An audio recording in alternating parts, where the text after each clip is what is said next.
I was a student back in the late 90s and early thousands at Westminster Seminary, California. And I was actually a MA in historical theology student. So we got to do a lot of really close reading of theologians throughout the history of the church. And in particular, I find myself sort of gravitating towards some of the Reformation and post-Reformation figures. And it was in that context, working with Scott Clark, who also works in post-Reformation stuff.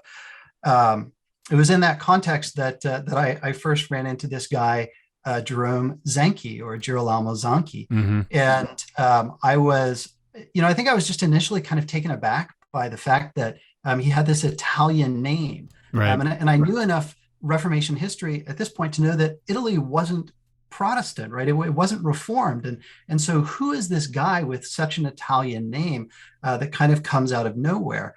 And so as I began just sort of looking around, finding an article or two about him, I began to become more and more interested. And at that point, you couldn't, this was like 99, right? And it was almost a different world at that point.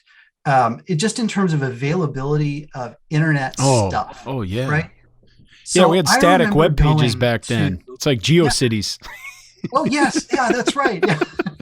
I remember Everything's on going to static.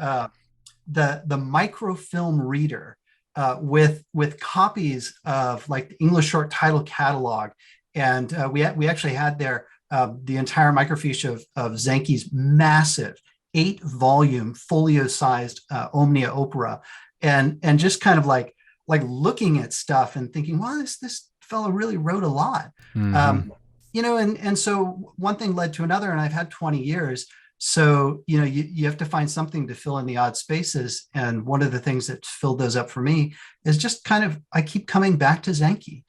He's, I think, a tremendously interesting person where he's located chronologically in the development of Reformed theology, but also just find him like personally intriguing and attractive.